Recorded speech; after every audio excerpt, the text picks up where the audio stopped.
Ani Bojo, Debajamo Banashis Dijnakas, and Mikdodam Chikchigoning Donjaba. I'm Jennifer Ashawasage Pereira, and I'm an Indigenous Engagement Specialist with Atkins Realance, and I'm part of the NRL team here today. And I'd like to acknowledge that we're in the traditional territory for Matachewan, Matagami, and Flying Post First Nation in Treaty 9, and I'm very grateful to be here today. Welcome to our fourth open house for the Northern Road Link project.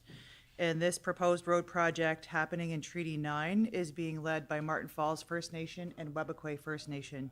And those are some important things to note. We have snacks in the back. The bathrooms are down the hall to your right. Thank you.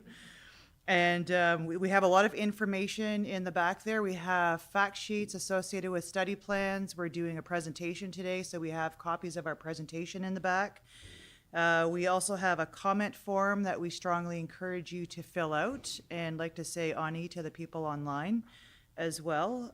So here's what we're going to do. We're going to have a presentation. Ange Brooks, the project manager for Northern Road Link, will be giving that presentation. Before that, though, Qasim Sadiq, the co-project lead, will be providing welcoming remarks and opening remarks. And then Michelle Nasir will be speaking to the Aboriginal and Treaty Rights and Interests part of our study, along with the Indigenous and Knowledge Program and how you can participate in that. And by the way, if you have any questions or comments, please hold them until the end, and we'll bring everybody back up front, and then you can ask anything you want or provide us with any comments or feedback that we welcome. Chimigwech, and I'd like to welcome Qasim Sadiq.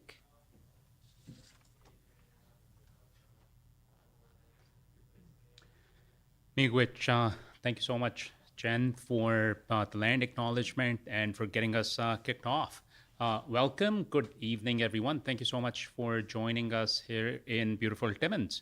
I wanted to quickly introduce the Northern Road Link and sort of talk a little bit about the genesis of the project. You know, why it came about, why does it exist, what its purpose is, and who is leading the project right now. The Northern Road Link is primarily a road that helps drive economic development for the two proponent communities of Martin Falls First Nation and Webequie First Nation. The project is in their traditional territory. These are remote communities in Northern Ontario, and they fundamentally believe that without connecting to the provincial road network, there won't be any significant, meaningful economic development, social development, and further economic and social development at the community level as well. So the Ring of Fire is a major economic opportunity for the two nations. That development is only possible with this road, and that's the reason this road is primarily being built. The road also helps connect Webequie First Nation to the provincial highway. So all of these things really come together for the two nations. They see this as a real economic reconciliation piece. And that is what drives the work we do on a daily basis.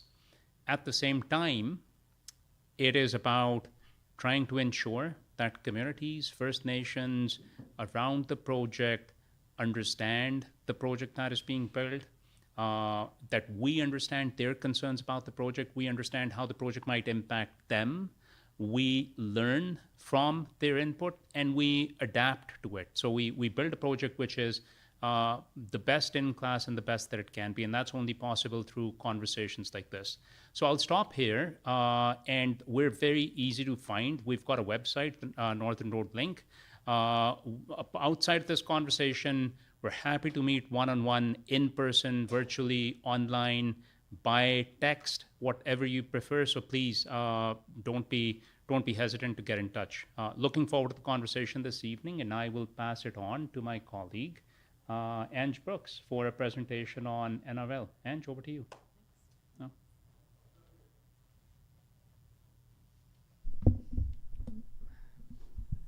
I know I'm shorter, so it's blocking my view too. All right, thanks everybody. Glad to see everybody here this evening. My name is Ange Brooks. I'm the project manager for the Northern Road Link project.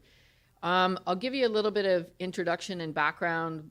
Cossum already spoke to most of it. The NRL is a proposed all-season road in Northern Ontario in Treaty 9 territory.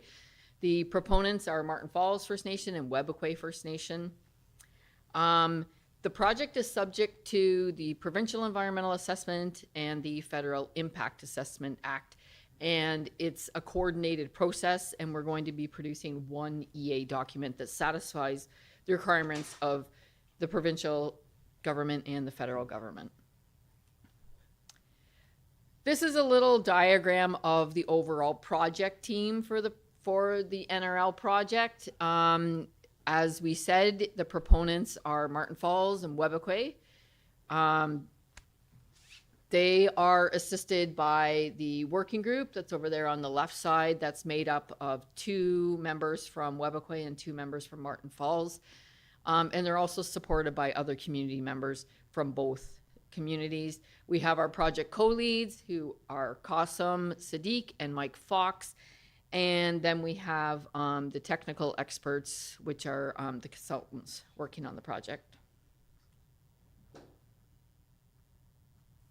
It's weird. Hold on. Just did something funny to me. My laptop has been really messing up. Okay.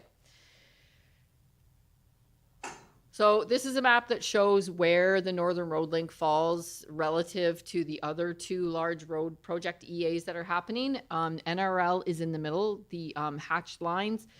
The project that's located to the south that will connect to the provincial highway network is Martin Falls Community Access Road, and the Webequie Supply Road is furthest north, up at the top in red. Why is it doing this? My laptop is a mess. Hang on, let's see if we can start over.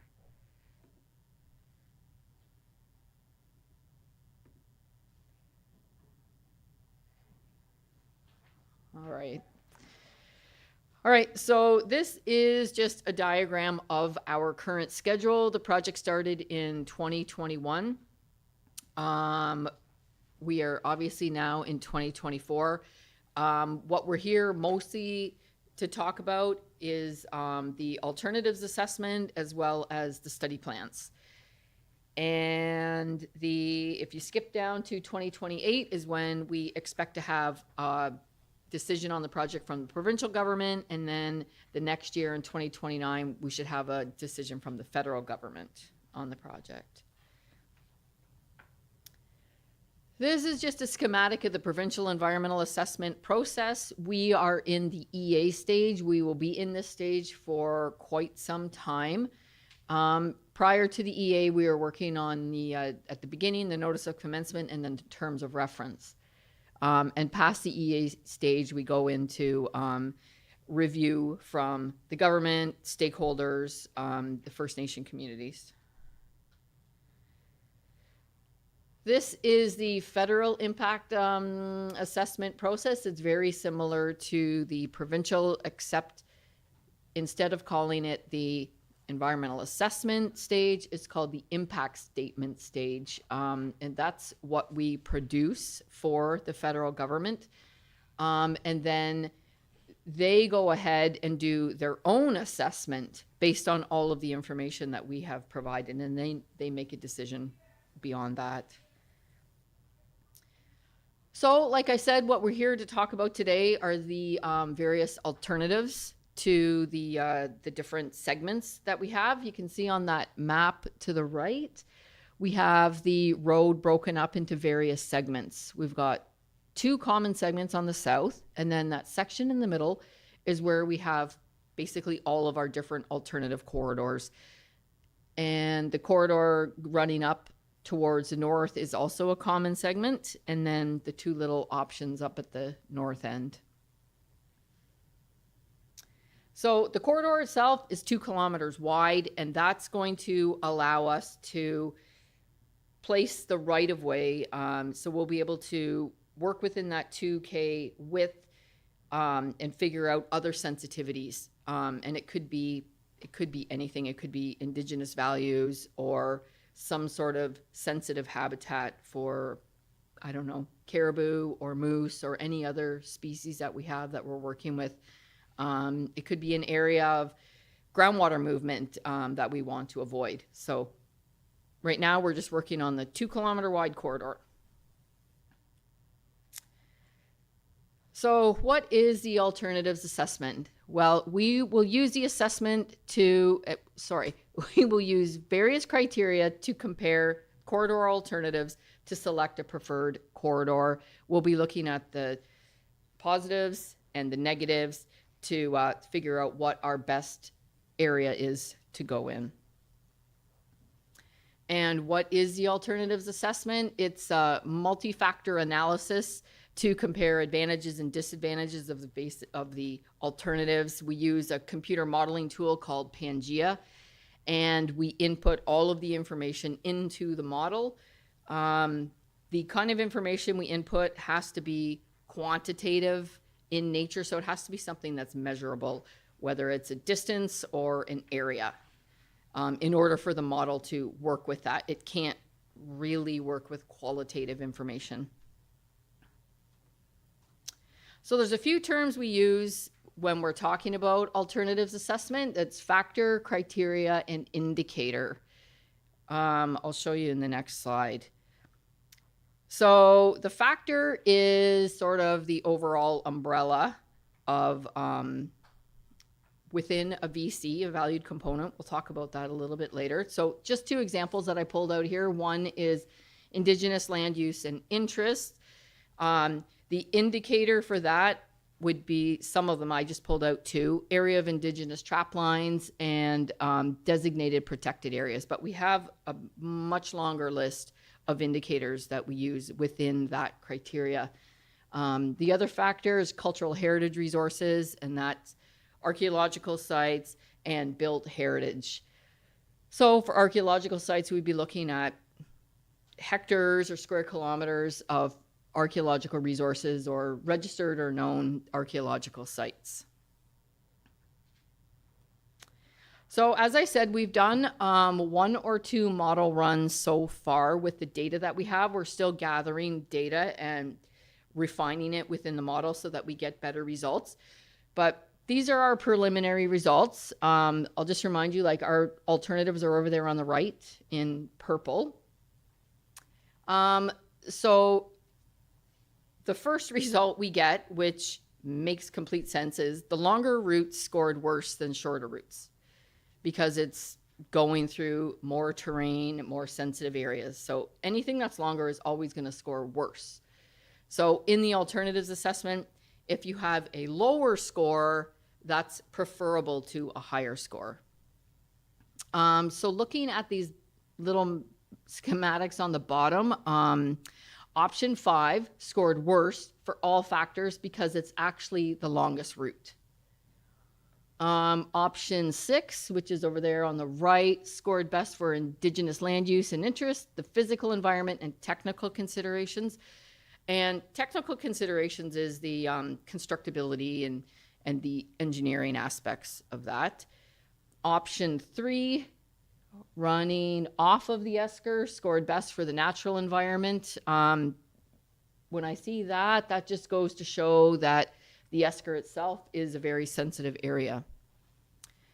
And then option 7, again on the right, scored best for socioeconomic environment. And we've had a few questions about that, and that is because option 7 is avoiding some hunt camps, some fishing areas, some moose concentration areas. And just for interest, which I've talked about previously, the little 2 options up at the very north end, people ask why we have 2 options up there. It's because there's a bald eagle nest, more or less. I don't know exactly, but more or less in the middle, and that's going around it. Those options itself don't have a lot of differences between them. All right, so the second reason we're here at this open house to talk about is the study plans. The study plans are a requirement of the provincial EA. Basically, they are reports that outlined are proposed methods that we will use in the environmental assessment process. And it includes our baseline data collection and all the methods that we'll use to collect that data, how we'll analyze the data, how we will use modeling with all of our data, and it also includes a section on the effects assessment scoping. There's approximately 16 study plans. All of the fact sheets, the summary of each study plan is actually at the back, all in a nice little package if everybody wants to take one back with them. The draft study plans have been submitted to the Ministry of Environment, Conservation and Parks, as well as the Impact Assessment Agency of Canada for review. We're still getting comments back from them, so we haven't put those study plans up on the website, but once they're finalized, they will be up on the website.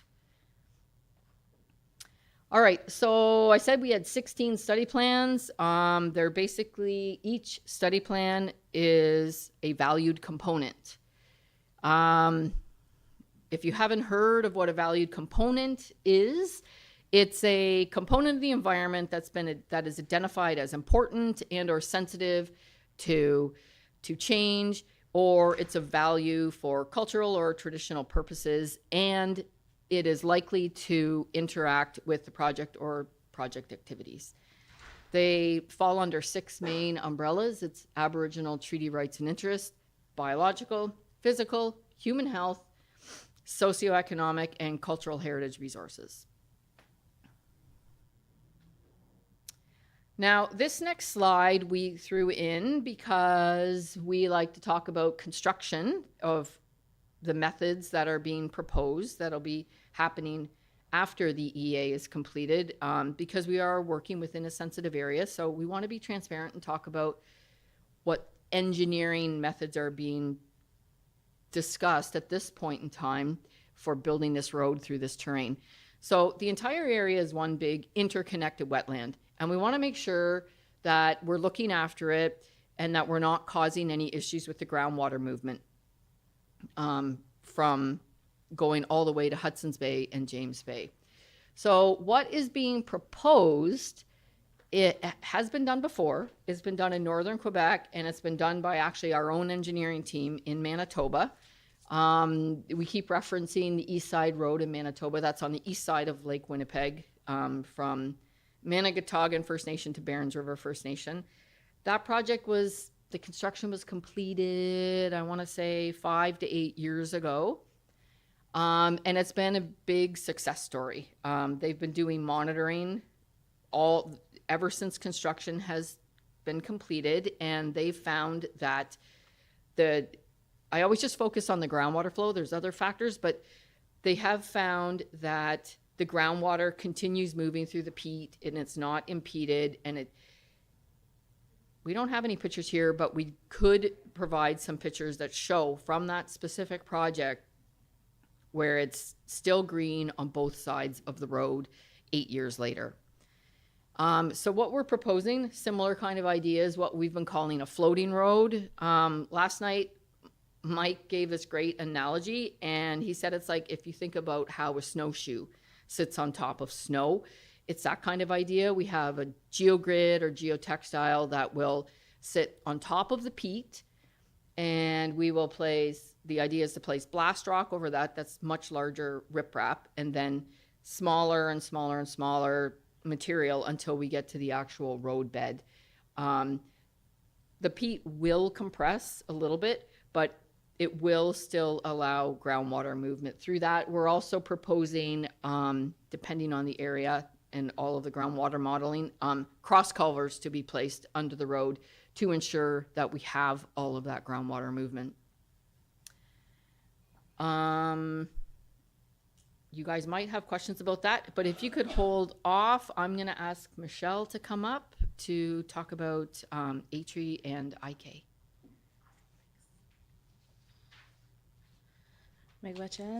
Ani everyone, my name is Michelle Nasir. I'm a consultant with Dylan, and I'm working on this project as a sub-consultant to Atkins Realis, who's leading this work.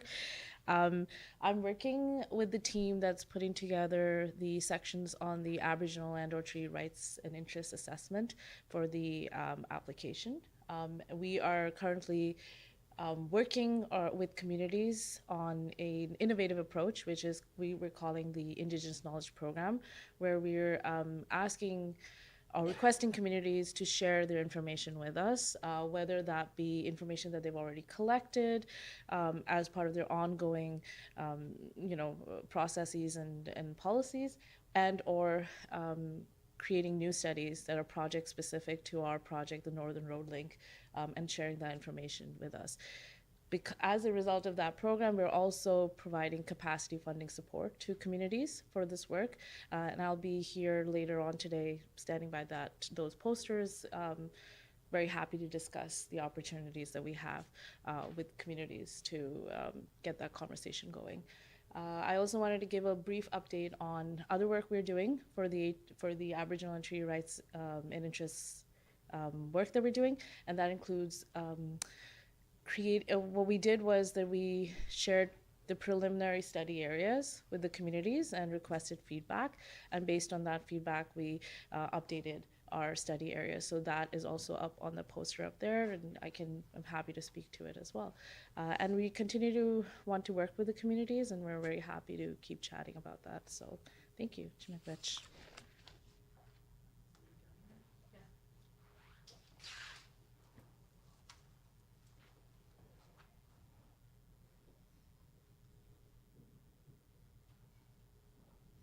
All right, Chimigwech, Ange, Qasim, and Michelle. Now, can you guys come back up here for the question period? I wanted to add a little bit from what Michelle was talking about with the Indigenous Knowledge Program. So we're really sensitive with that, and our staff that work with that kind of information follow the OCAP principles, and that's ownership, control, access, and possession of information. And we know that Anishinaabe Gekandaso, or Indigenous knowledge, is a really huge subject, so we're not asking for too much of that information or information that people are not wanting to share with absolutely everybody. So we will be using some of that kind of information at the community's discretion. So I just wanted to add that little bit. All right, so now we are going to open the floor for questions. Do we have a mic? Well, thank you. Brian Ham from Toronto. We have assets in the Wawa area. My question concerning the road, when you speak about the rock, I mean, it is muskeg up there. I don't believe there's any nascent supply of rock. So when you're talking about riprap, or you said riprap, but it might be bigger than even riprap, and then you're coming down all the gradations to, I guess, sand. What's the plan, I guess, A, sourcing the material, and B, the transportation of those types of materials over this kind of expansive area? Thank you. Why don't you take that first? Thanks. We have a number of aggregate sources that we've identified. I don't have that map handy, but they are within the corridor. They're not within the 2 kilometer corridor. Sorry, they're within our overall study area.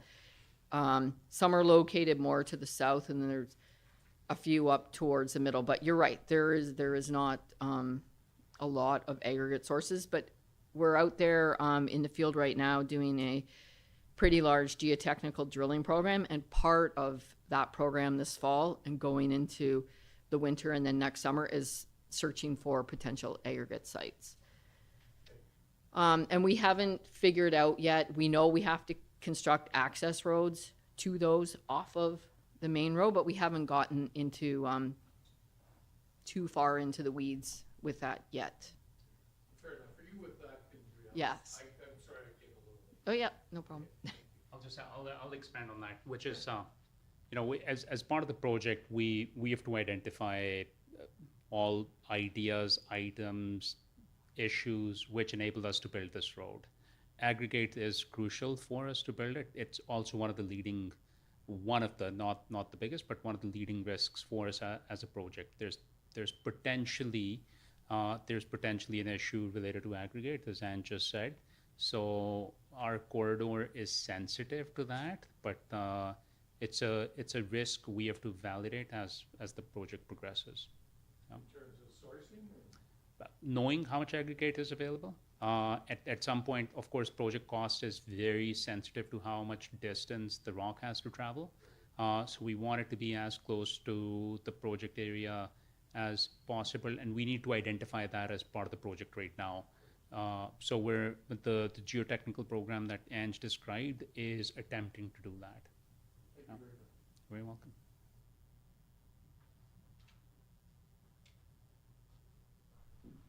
Do we have any questions online, Tony?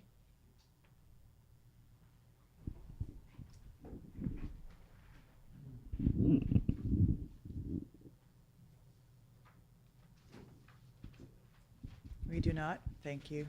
Yes, sir. I have a couple of questions. One for Anne. You said the corridors are 2 kilometers wide. How wide was your study area?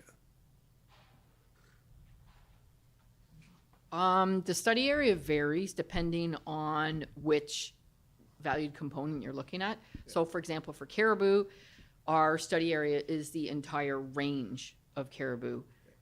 I could show you on a map roughly. Oh, there you go. That, yes, and that is for the, well, you could speak to that. That's also a very large study area, but in general, we have what we call the regional study area and the local study area, and I would say it varies from 20 kilometers to 5 kilometers, depending on which factor we're looking Okay, at. good. That's good to know for other things. I'll chat with you about that details after. Thanks Okay, very much. And and Michelle also pointed out all the details about that are in our little handout. Okay, So good. yeah, we can talk about that. Second question, you talked about the East Side Road, fabulous project. Are you aware of the Toleco project in Northwest Territories? Toledo, yeah. Yeah. Yeah. One of Anyways, our, that's yeah. another good one to You look wanna at. talk about that one? Yeah. Yeah, thanks.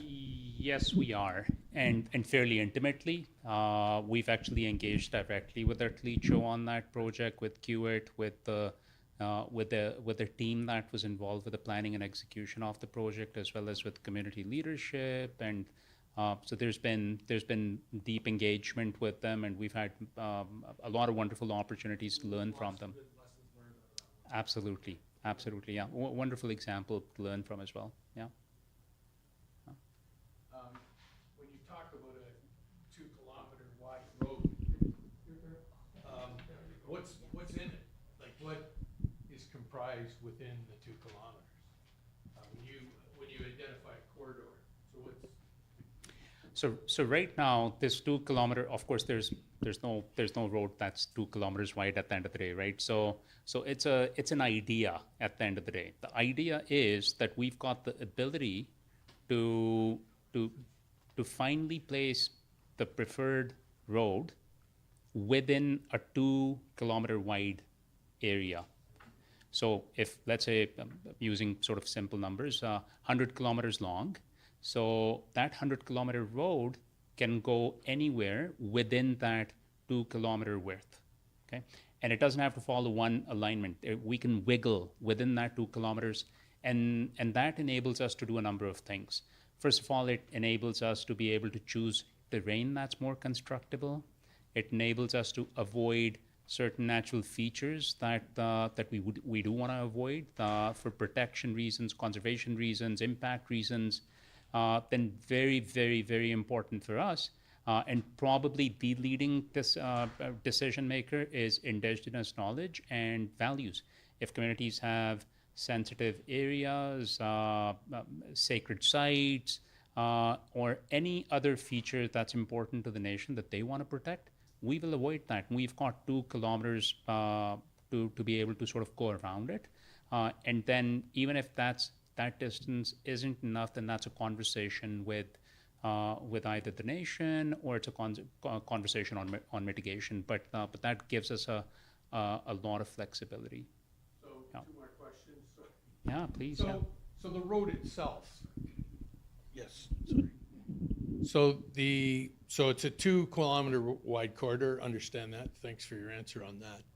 Then the road itself, what width in, I guess, meters would the road be? And then, I guess the other question, is there a contemplation, is hydro following within this corridor? There's been talk of rail veyor I've seen in the press. Is that fall within the confines of that 2-kilometer corridor? Thank you. Angela, tag team, why don't you take the first half, I'll take the second half. I was just looking for the actual, sorry? For the actual width of the road, but the right-of-way width, I believe, is going to be 100 meters. Cleared area, 100 meters wide. So that partially provides an answer, but I'll provide the full answer, which is the follow-on, which is what about other sort of linear infrastructure that can follow a road? We don't have any plans as part of this project to build anything, whether that's hydro or a bunch of other things. For example, broadband can be on those lines as well. We don't have a plan to do that as a part of this project right now. But given that we have a 100-meter wide corridor that we will clear, and we'll end up building like a 2-lane road with shoulders which are 5 meters wide, you still have land available on both sides in our corridor to be able to contemplate such ideas. Is that enough? I don't know the answer to that because that's a fairly in-depth exercise on its own. Yeah. That's where you are today in terms of. Yeah. We're definitely enabling the creation of a platform for ideas like that to happen in the future. Like that's absolutely going to be the case. And then the question around rail, those are not Martin Falls and Webber ideas. We, as a project, we don't have any idea to either develop, build, or consider a rail. Others do, and you should chat with them, but I can tell you we don't. Yeah. Okay, so I'm sorry, then just one more question then. Thank you. So just one other follow-up question. As a layman, am I assuming correctly that you start construction of this road at Nakina and move north? Or, because some public works projects, they start at the end, the middle, the beginning, but it would seem to me that you got to start at the south and move north on the construction? That's a good question, and we don't talk about that enough at this stage in the project, Brian. And that's because we spent like a couple of years initially just talking about that stuff. But it's a good reminder for our team that we're having conversations with people coming in, and it's a great thing to be able to talk about some of that at every presentation. So I'll just take an opportunity to bring this map up, which shows all 3 proposed projects right now in the region. The sort of magenta purple color in the south, that's the Martin Falls First Nation Community Access Road. The north one in red, that's the Webber Supply Road. The project we're talking about today is the middle portion known as the Northern Road Link. Now, a reasonable question to ask is why 3 projects? And the history of that is that Martin Falls and Webber separately negotiated agreements with the province of Ontario to develop community access, to develop access to the Ring of Fire. And the way those agreements panned out, you ended up with a timing issue and all legs just initiated. So the other 2 roads are 2 years ahead of this road. So when we looked at the schedule for 2028, the other 2 roads would be getting about 2 years, would be getting to that stage 2 years in advance, or 2026 for the other projects. So that just answers the construction question as well, which is you've got, if you look at the magenta line there, that's a purple line there, that's starting in the south. So around Nakina, by the time we're construction ready, other projects would already be in development. So we would then develop a plan to sort of align with their construction schedule, because we've got to meet somewhere. We can't be a couple of feet away from each other. That'll be a big problem. So we will coordinate with them at some point on construction. We're not there as a project because as part of this leg, we're doing preliminary design. That takes us to about sort of 30% design. Then all the details around, are we starting at this part of the project? Is this the first camp, the second camp? Do we go from north to south, south north? Like all of those questions will get sort of the detail will emerge as the process continues. Yeah. Yeah, you're very welcome. Yeah, that's a great question. Yeah. Do we have any more questions?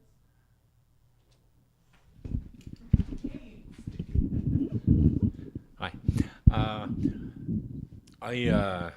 I guess I deal with people who are on many sides, like proponents and opponents of this road, and I guess I wonder not so much. I don't think I'm an opponent of the road itself. I find myself feeling that Webequie and Martin Falls kind of have a right to do what they want to do, and I have trouble with thinking any otherwise, I guess. But I do wonder about the long-term development in terms of mines, and I just think, will it be 20? Will it be 40? Will it be 50? And you, as far as the use of the road, how many trucks would you be possibly thinking about would use this road?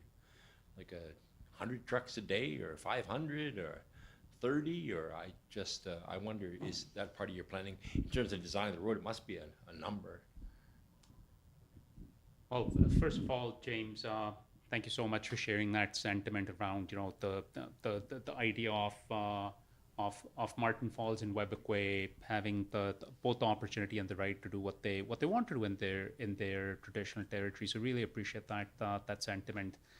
In terms of the mines, the potential for mines to develop, absolutely that's there. How many? That is like a completely unknown question as far as we're concerned. What is known is what's the first mine that can potentially go in. We know that Wailu's proposed one mine, which is a nickel mine primarily, and we've been interacting with any proponent out there that's talked about the idea of initiating the development of a mine, and that's primarily Wailu at this point. So we're gathering and collecting information from everyone who can be a potential user, including all mining companies. Those projections are nowhere near the numbers you said. On the low side, you said 100. I haven't seen a single projection that goes that high at this point. Now the question is, that's one mine. What if it's multiple mines? I don't know that, but we're sitting in Timmins. So, you know, how many places do we have in Ontario where you've got 20, 30 mines? I can't think of a single location. Sudbury and Timmins are absolutely the most prolific places. We have no idea what this will look like. But I will add one thing, which is the amount of scrutiny we're going through as a linear project. You're all sort of participants to that. It's a long process. It's not a simple process. It's very complex. It takes a long time. The mines have to go through a process of their own. So each project is subject to environmental assessments or other regulatory processes that might be applicable depending on the type of mine. And they have to get approved, and they have to show how they plan on using this road as part of their plans as well. But that's sort of all the information available to us at this point. Let's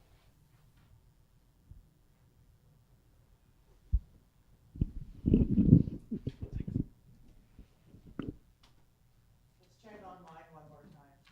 Nothing? Okay. Are there any more comments, questions? All right, so we're here till 8 o'clock, everybody, and you can come and have a chat with any one of us, help yourself to more snacks. And like I said earlier, we have a lot of material in the background, so you can come and grab something if there's anything else that you need to know.